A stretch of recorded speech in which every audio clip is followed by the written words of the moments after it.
Falamos, vamos ouvir o nosso Eduardo Nabuco, para os íntimos do grupo, que é um companheiro de ideal para a casa, que vai fazer o estudo da noite.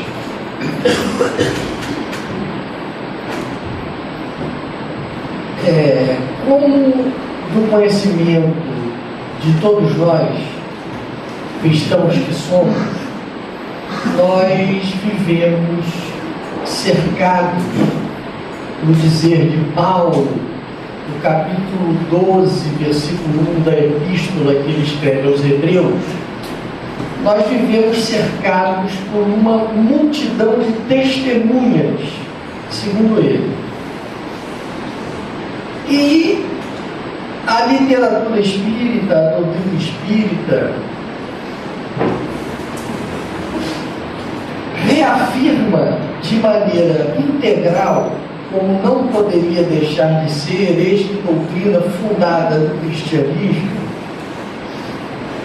que efetivamente nós estamos convivendo com uma multidão de espíritos, é o termo que os doutrinadores usam, que os escritores espíritas usam, e o fazem com propriedade porque existe uma desproporção enorme entre encarnados e desencarnados.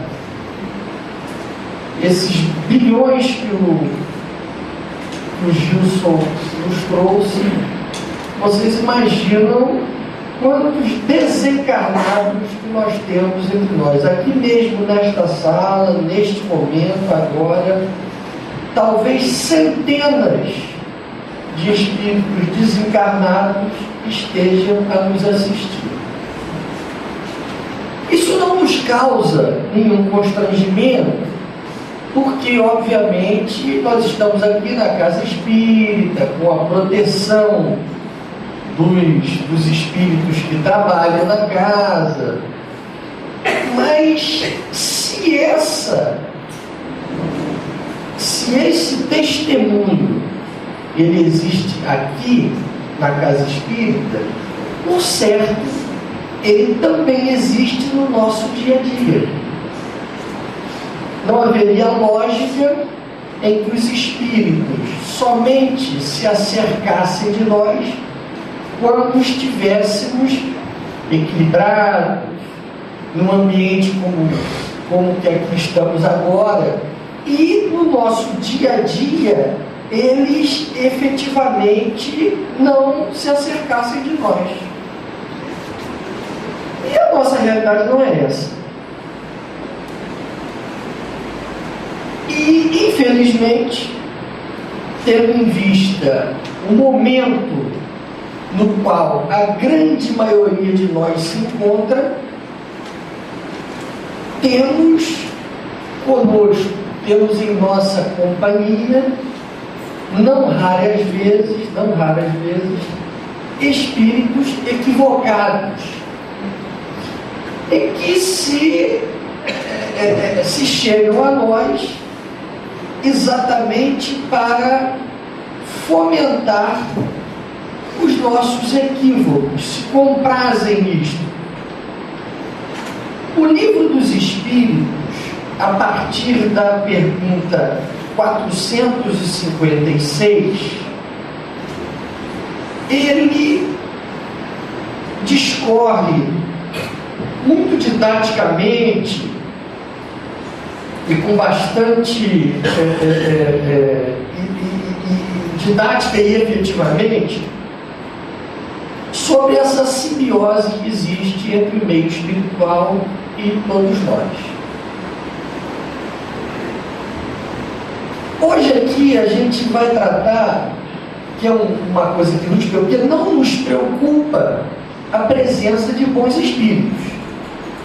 Ninguém se preocupa, eu estou com um espírito de luz aqui do meu lado hoje.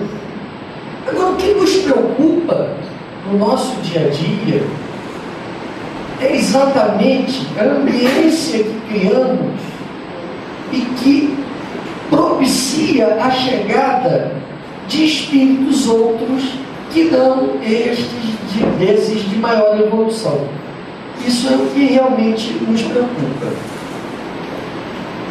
A possibilidade da presença de espíritos de menor evolução em nossa volta é patente, é verdadeira, é inquestionável.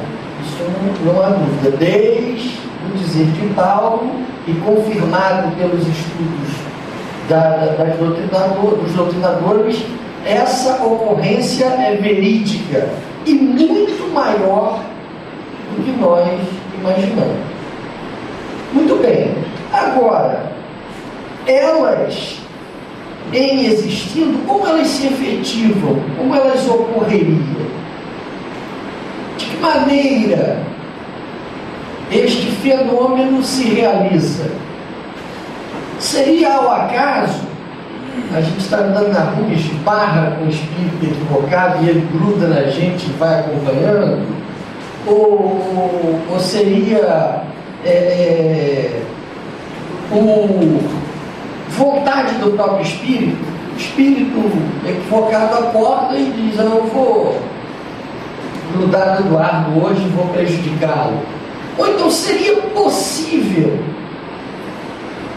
que vamos dizer assim, esse coleguismo entre nós e esses espíritos se desse por um trabalho de feitiçaria, como a gente sabe que acontece,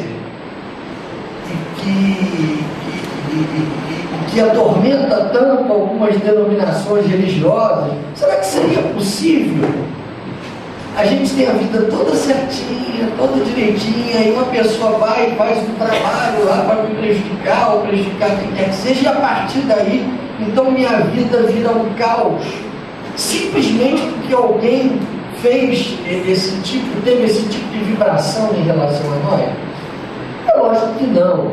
Se assim fosse, Deus não reinaria sobre o mundo. Quem reinaria seria o mal.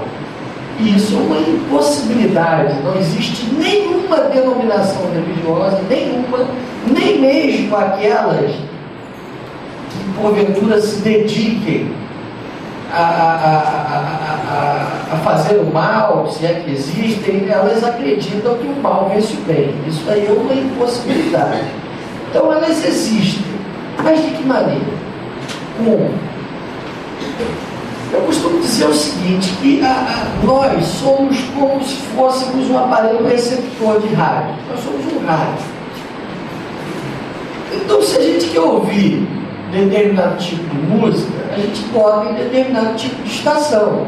Se a gente quer ouvir notícia, a gente bota uma outra estação. E assim vai. Ninguém vai ouvir ópera na CBN, nem vai ouvir notícia na Rádio MEC. Pode ouvir trechinhos. A gente liga a rádio do Rio de Janeiro, a gente vai ouvir funk? Não vai. Lá não toca isso. Se a gente ouvir uma rádio de funk, a gente não vai ouvir agora com vocês a palestra do Gilson Bota. Não vai ter isso nessa rádio também. Porque a sintonia é outra. Então isso, em que pese depender do nosso livre-arbítrio, que é uma coisa muito boa, mas é uma coisa de extrema responsabilidade, né? Isso depende exclusivamente do nosso livre-arbítrio, essa sintonia. Então nós podemos optar pelo tipo de conduta, pelo tipo de ambiência espiritual que criaremos ao nosso redor. Bezerra de Menezes, ele tem uma frase que eu copiei aqui, que é muito interessante e que nos dá uma grande tranquilidade, que é o seguinte: ele afirma que toda obsessão, ele não diz algumas, certas, a maioria delas, ele afirma categoricamente que toda obsessão tem origem na reciprocidade. E não poderia ser diferente, porque se assim não fosse, nós estaríamos ao bel prazer dos espíritos equivocados, dos espíritos de menor luz, e ao total abandono de Deus. Então, quando Bezerra nos diz que toda obsessão tem origem na reciprocidade, embora isso não, ao primeiro impacto, não minimize o nosso problema, pelo menos nos chama a responsabilidade de saber que, se eu estou acompanhado do espírito A, é porque eu convidei o espírito A permanecer ao meu lado. E se eu estou acompanhado do espírito B, igual relação existe entre nós. Porque dependendo da nossa faixa vibratória, é que nós vamos atrair este ou aquele companheiro. Não adianta chegar, por exemplo, para um companheiro de doutrina aqui na casa, e chegar e dizer assim, ó, vai ter uma cachaçada nesse sábado que vai ser espetacular, vamos? Não tem jeito dele acompanhar, porque as pessoas não vibram nessa sintonia. Agora, pode ser que você, num bar, encontre uma pessoa que se comprasse acompanhado desse tipo de programa. Então, isso depende exclusivamente de nós. No Livro dos Espíritos, na questão, existem duas questões, até a partir da 456, mas duas, efetivamente, ou três, são bastante exemplificativas do que nós estamos falando. 466, a seguinte pergunta: por que Deus permite que os espíritos nos excitem ao mal? Aí os espíritos dizem o seguinte, tem um preâmbulo, e o que nos interessa é isso. Nossa missão é a de colocar-te no bom caminho. E quando as más influências agem sobre ti, é que as atrais pelo desejo do mal, porque os espíritos inferiores vêm em tua ajuda no mal, quando tens vontade de praticá-lo. Eles não podem, ou seja, não têm possibilidade de te ajudar no mal, senão quando queres o mal. Então veja bem, quando a gente diz assim, meu Deus do céu, eu estou obsidiado, não, a gente deveria dizer assim, ai meu Deus, eu me obsidiei, porque ninguém está obsidiado, a pessoa se obsidia. Não existe obsessão, somente existe auto-obsessão. Todos os parâmetros da doutrina espírita nos levam ao raciocínio da responsabilidade. O livre-arbítrio, porque os evangélicos, eles dizem o seguinte, é um raciocínio, não é incorreto, não é incorreto em sua forma, ele é incorreto em sua essência. Ele diz o seguinte, eu estou salvo porque aceitei Jesus como meu Salvador. Ótimo, realmente, é muito interessante, mas só isso. Só isso, confessa com a tua boca que Jesus Cristo é o Senhor. Sim, é bom confessar, dar testemunho do nosso amor ao Cristo. Sim, e daí? E daí nada mais, a gente não tem que fazer esforço nenhum de nossa parte. Já a doutrina espírita não. É a doutrina da responsabilidade, do livre-arbítrio. E isso, em que pese muitas vezes nos trazer embaraços, nos traz também grandes alegrias e felicidades, porque quando nós conseguimos alguma coisa de muito bom na nossa vida, é claro que os espíritos nos ajudaram, mas nos ajudaram porque nós fizemos a nossa parte. Nós temos responsabilidade. As pessoas devem dizer assim, graças a Deus sim, mas a nós também. Porque se a gente fica sentado, rezando, nada vai acontecer. A gente não melhora 1 centímetro sentado rezando. Se a gente não levantar e for atrás, correr atrás daquilo que a gente almeja, daquele movimento, daquele estudo que nos vai beneficiar, esse benefício nunca chega, não. É graças a Deus, mas a nós mesmos. E a doutrina espírita é uma das poucas doutrinas que nos valoriza. Porque nos dá o livre-arbítrio, a gente pode escolher. Então, se eu escolher pelo bem, o mérito é meu também. Sem tirar o mérito dos espíritos que estão sempre nos ajudando. Mas nós temos mérito também. Nós devemos nos valorizar enquanto espíritas, quando optarmos pelo caminho do bem.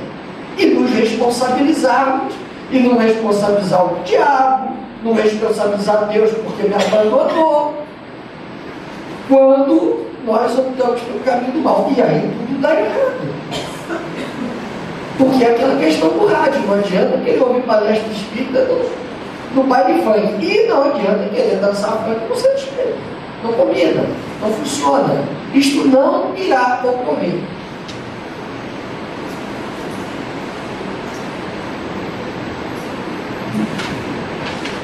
A outra pergunta, que também é muito elucidativa e nos dá muita força, muito consolo para continuar prosseguindo, é essa. 467.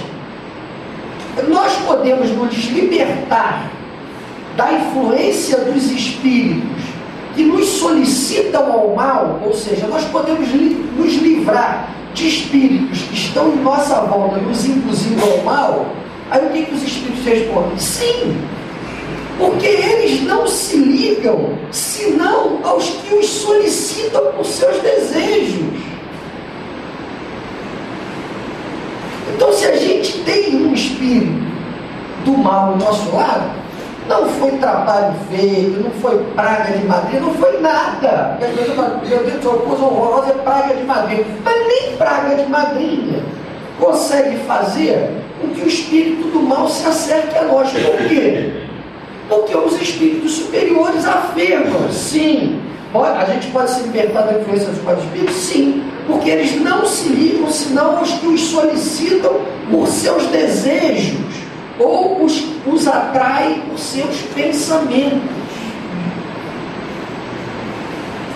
Então a gente se cerca somente daquilo que a gente quer.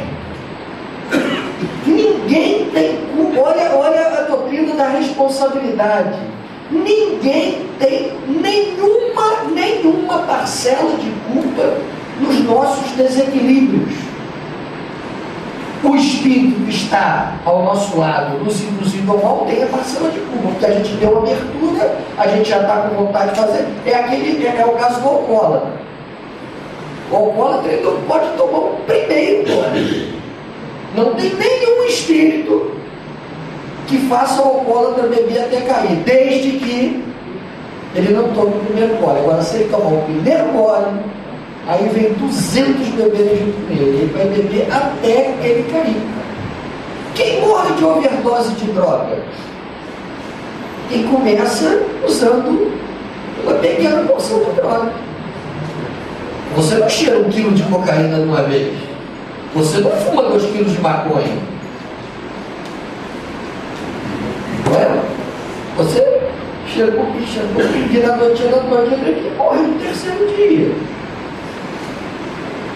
Então, naquela primeira utilização da droga ou do álcool, você abriu a porta e convidou ao seu convívio todos aqueles espíritos equivocados, desencarnados, e que se compraziam quando em vida e se utilizavam da droga. Eles vêm junto. Eles vêm. Assim como na Umbanda a gente vê os espíritos pedirem alimento, até com muito boas intenções. Eu não critico a Umbanda em nada, é um estágio. É um estágio. O Chico Xavier falou isso. Nós tivemos 400 anos de escravidão no Brasil.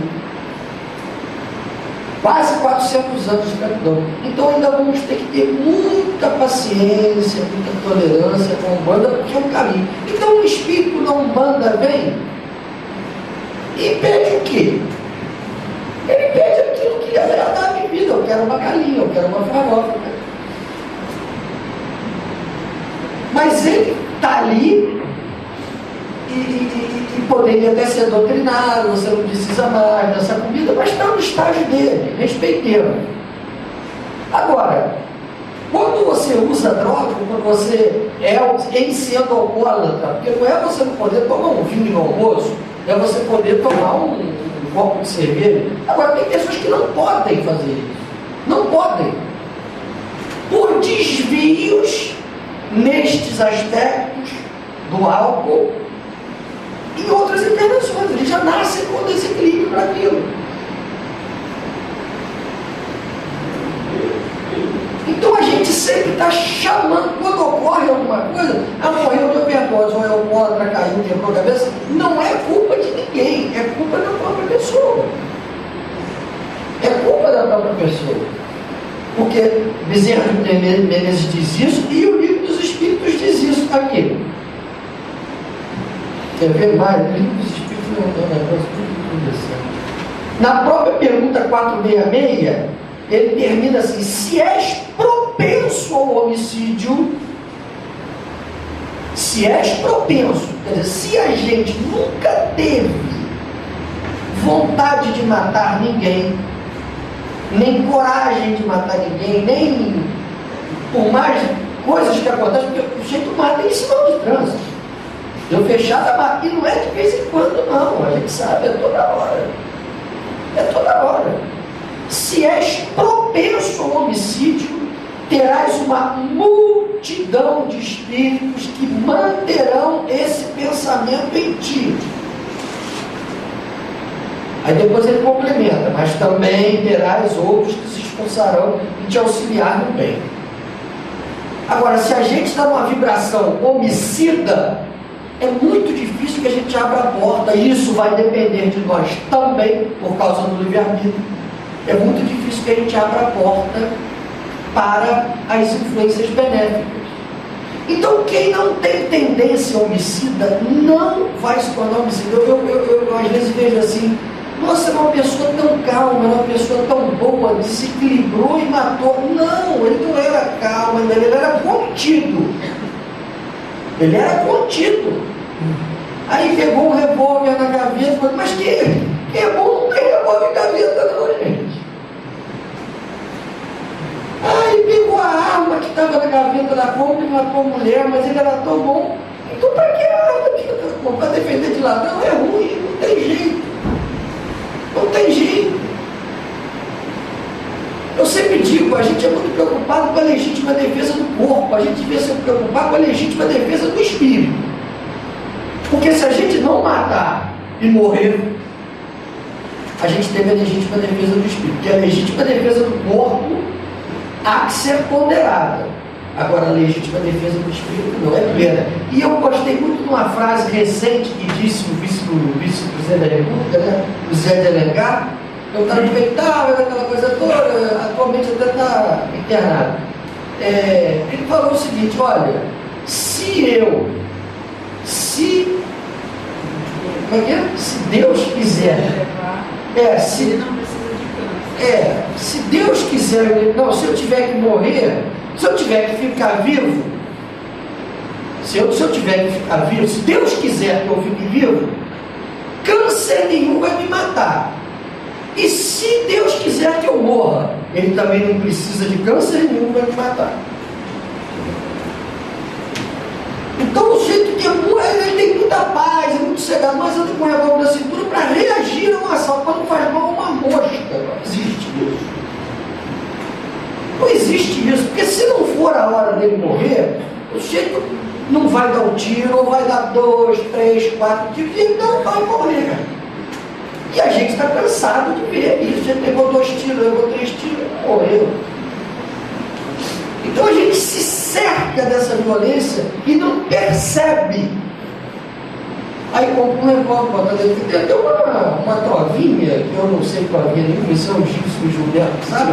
De um rapaz que comprou uma arma lá, não sei pra quê, pra segurança, e passou no Chico e comprou a arma, era amigo do Chico. Quando voltou, antes de pegar a arma, porque foi fazer registro, a casa de arma que registro, o Chico lá falou uma trovinha lá pra ele, com ela, você sabe essa?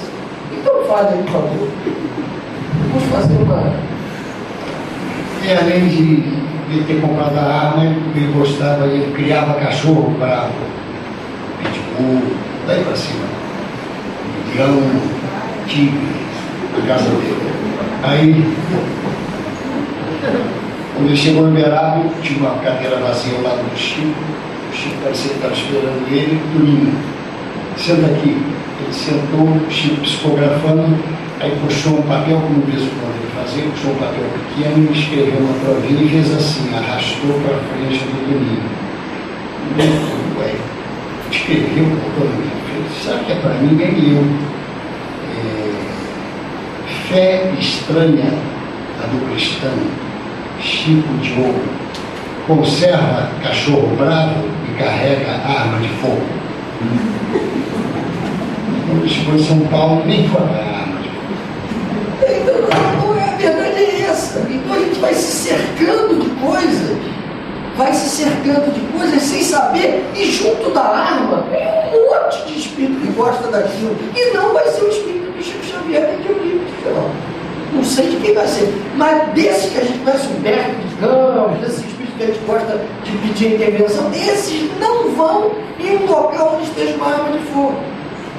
Então a gente convida, a gente implora para que esses espíritos equivocados se cerquem de nós. Depois a coisa estoura. Então a gente tem que ver como é que a gente é violento, a gente é orgulhoso, a gente é fofoqueiro. Porque esses espíritos, o que eles fazem? Eles fomentam os defeitos que a gente já tem. Então o orgulhoso, ele fica botando o ouvido no cara, mas tu é lindo. O cara tem 1,60m, você tem quase 1,92m, você tem uma basquete, e o sujeito fica se achando, e a gente vê gente assim.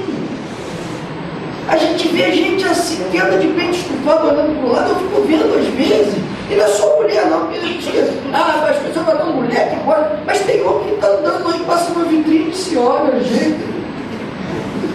gente. E por dentro, como é que a gente está? Quer dizer, a gente tem que olhar mais para isso. Agora, o problema está lançado, a gente tem essa ambiência, cada um de nós tem as nossas fraquezas. A gente, obviamente, já não faz grandes erros, mas o problema são os pequenos erros do dia a dia. A gente já não está mais naquela fase de ter medo de morrer. Mas a gente está naquela fase de ter vergonha de morrer. De quando desencarnar, chegar lá, se apresentar, e dizer, que beleza que você fez na terça-feira, 18 de maio de 1953. Porque está tudo anotado, a gente não lembra. Então são coisas assim, que a gente tem que evitar no nosso dia a dia, não acumular mais.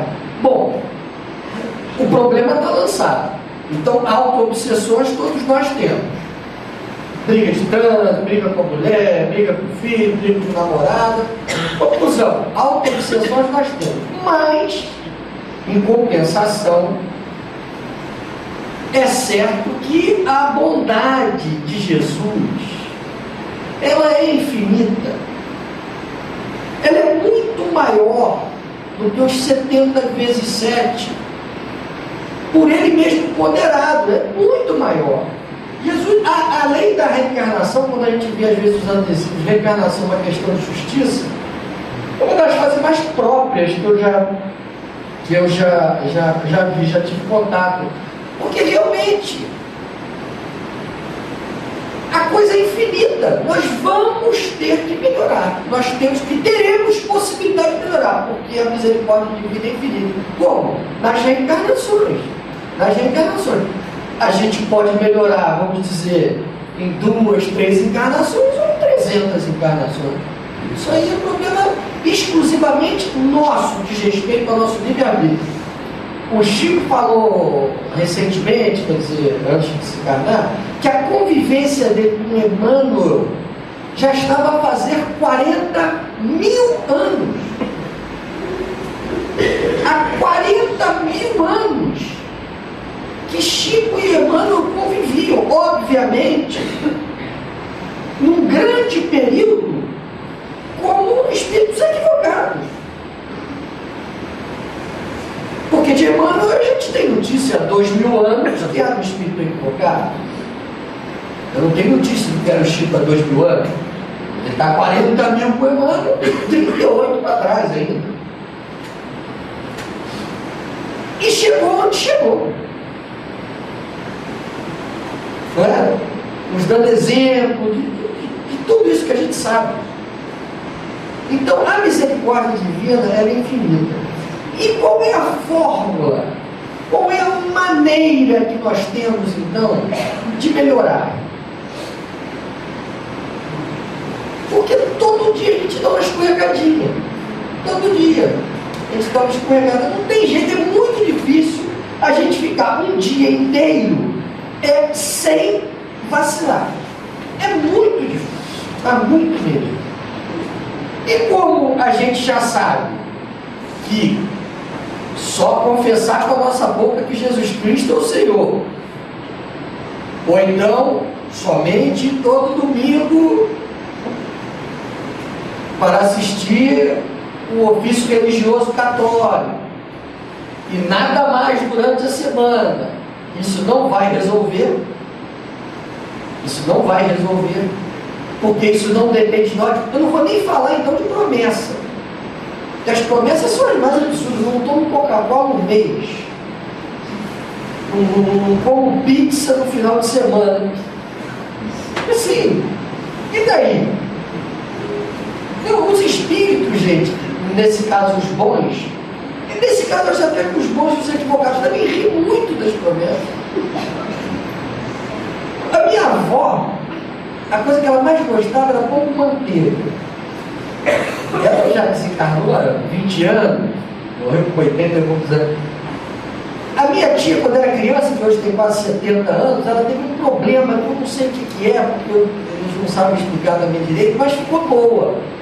Ela nunca mais comeu pão com manteiga na vida dela. Já velhinha, disso aqui, com a vontade, ficava, meu Deus, preciso comer esse pão com manteiga, que vontade. Tudo bem, mas por que essa coisa não é convertida assim? Eu vou dar uma cesta básica por mês até eu morrer. Ou eu vou, já que é tão bom pão com manteiga, toda pessoa que bater na minha porta, eu vou dar um pão com manteiga, muita manteiga. As pessoas não fazem uma espécie, umas trocas que são infantis, não são erradas, não. Não tem nenhuma, tem mal fazer promessa de comer pizza, não, mas depende, você vai emagrecer e vai gastar dinheiro. Isso é ótimo, para quem quer emagrecer, tá maravilha. Vai melhorar a azia também para quem tem. Então, mas não vai resolver nada, não tem nenhum mal, mas também o nível de bem é zero. Não percamos tempo com isso. Existem duas coisas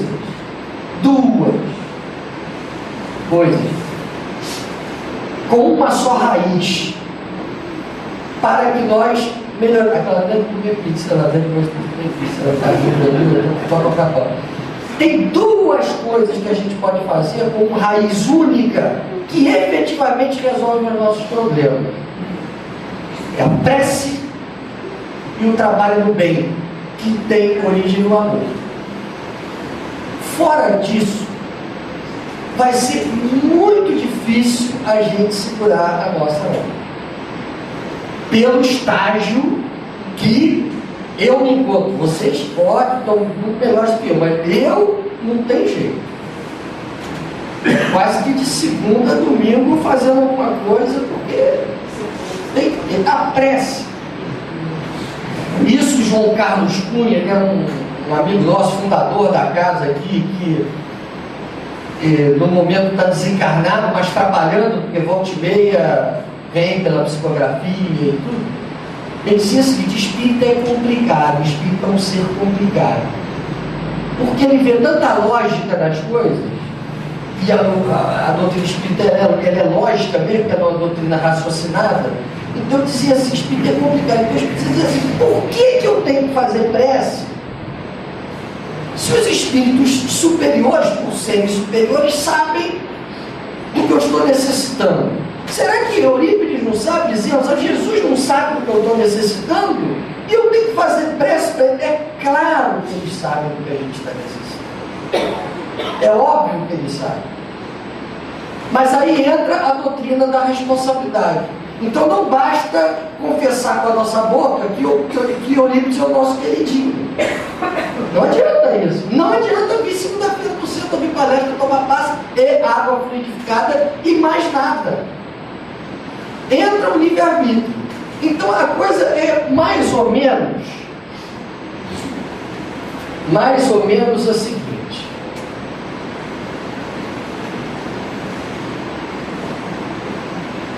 Um exemplo legal.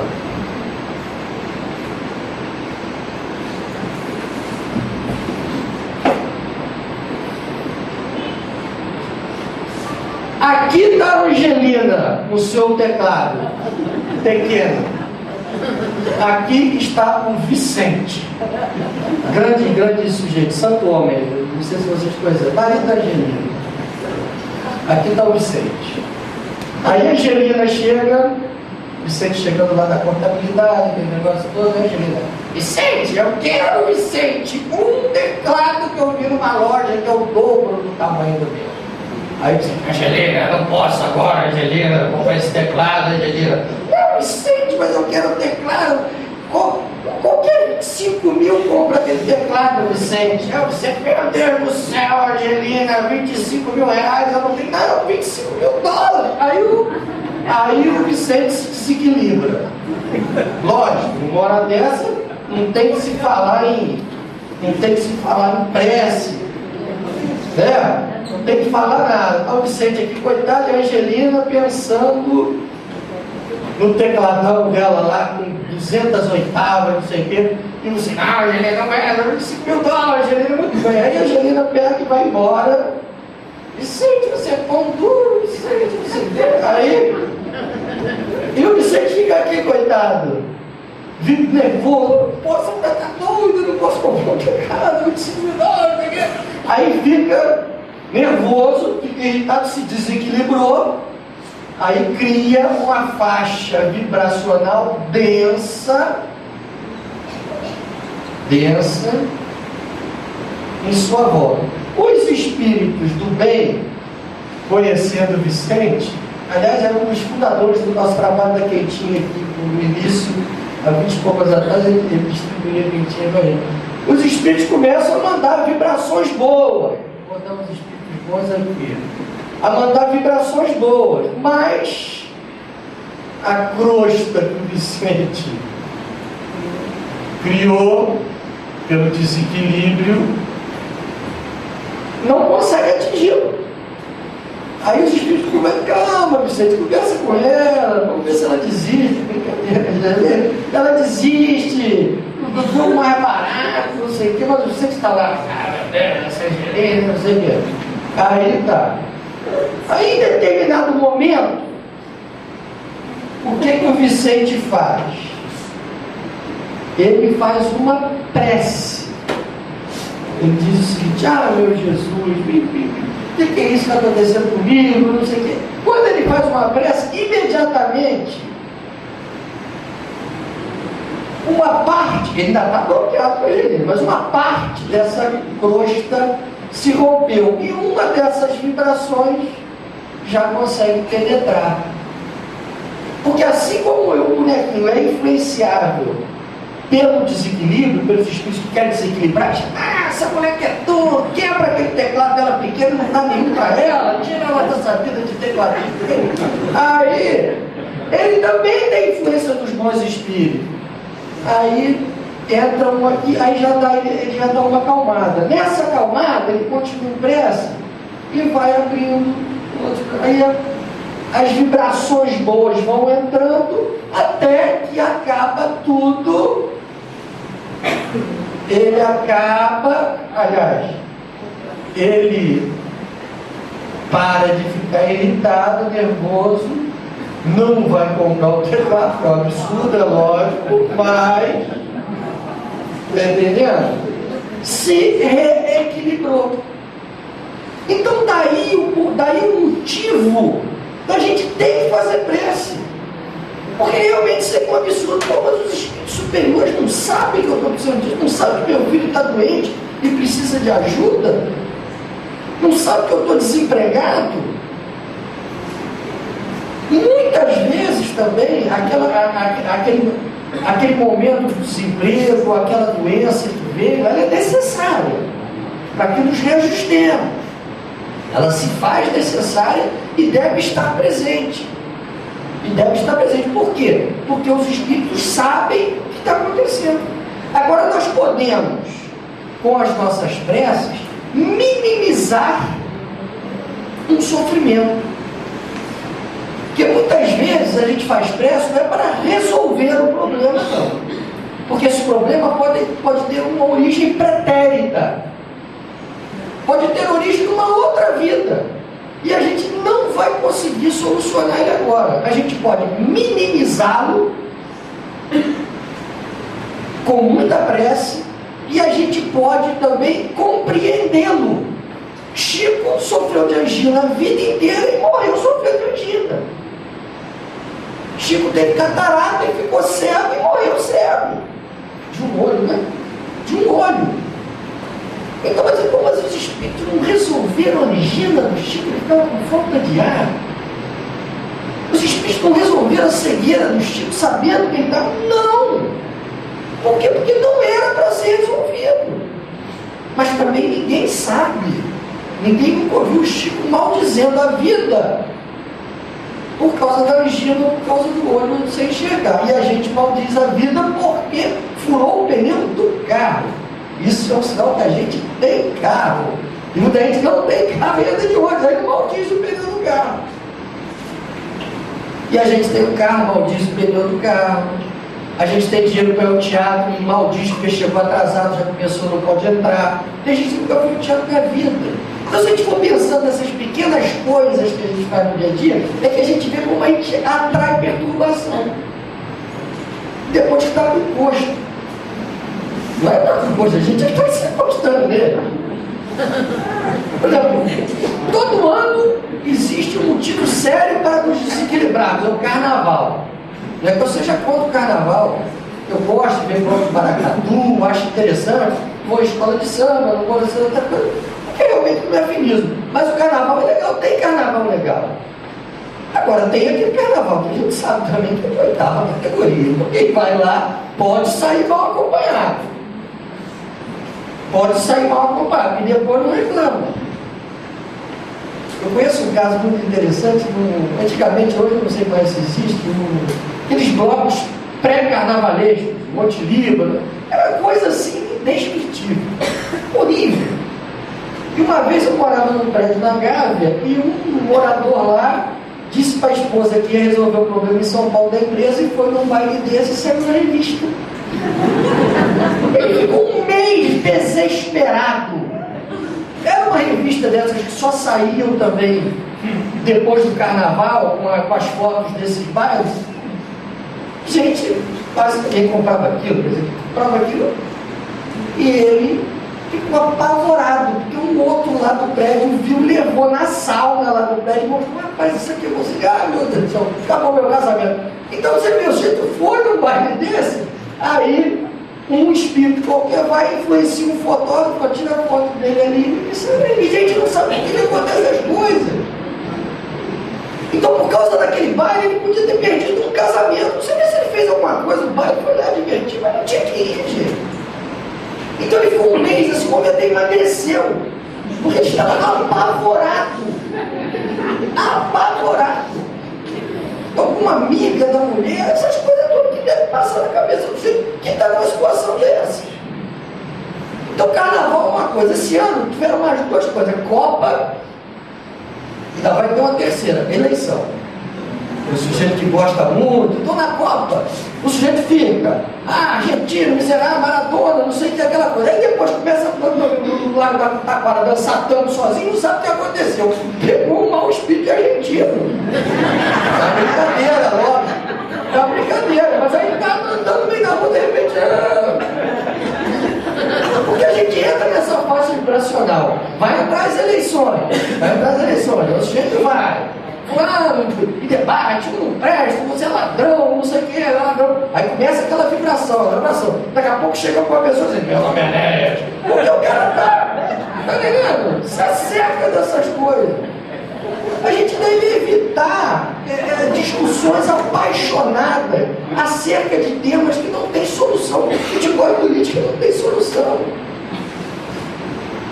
Vamos interagir da maneira que a gente quiser com esse tipo de coisa, que pode ter seu time, pode ter seu partido, seu candidato. Agora brigar, e toda vez você pode ver, futebol sai tiro toda hora fora de estádio.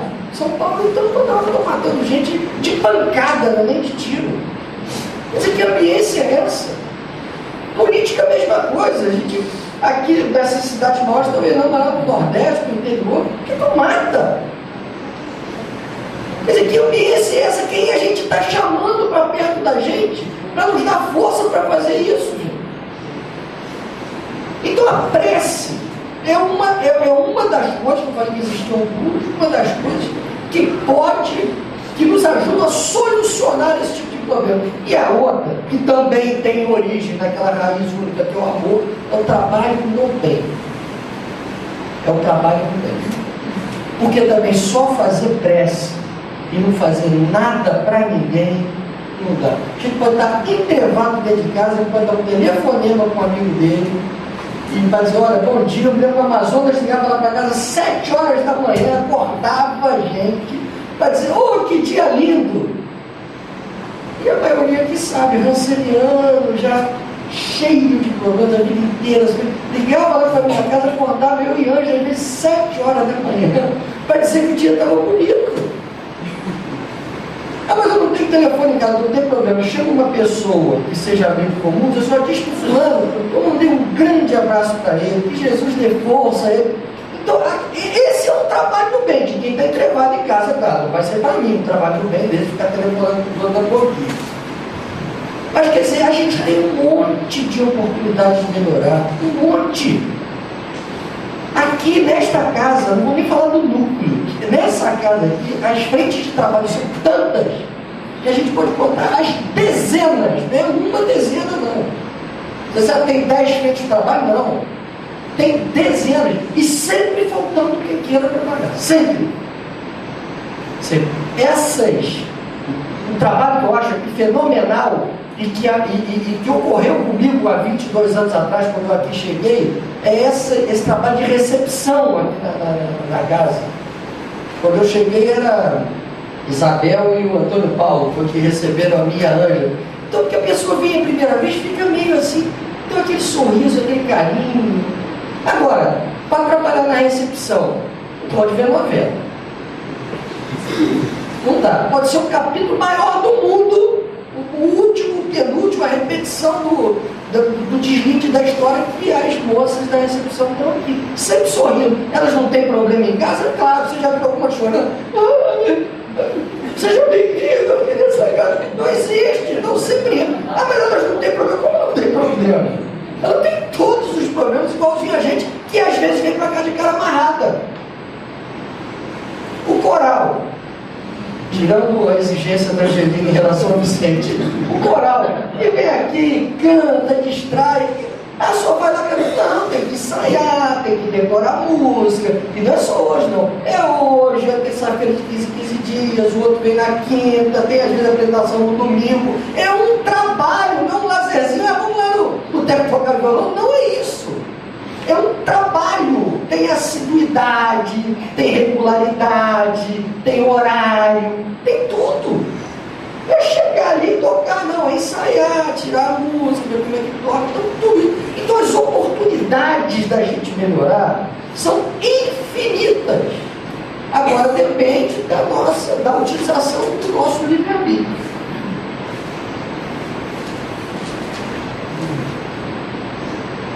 Então, para terminar, nós vimos que nós somos os nossos próprios algozes. Nós exclusivamente, não sou eu que diz, é Bezerra de Menezes, exclusivamente é que criamos problemas para nós mesmos. Nós é que criamos problemas para nós. Ninguém é culpado do nosso problema, porque ele pode até existir.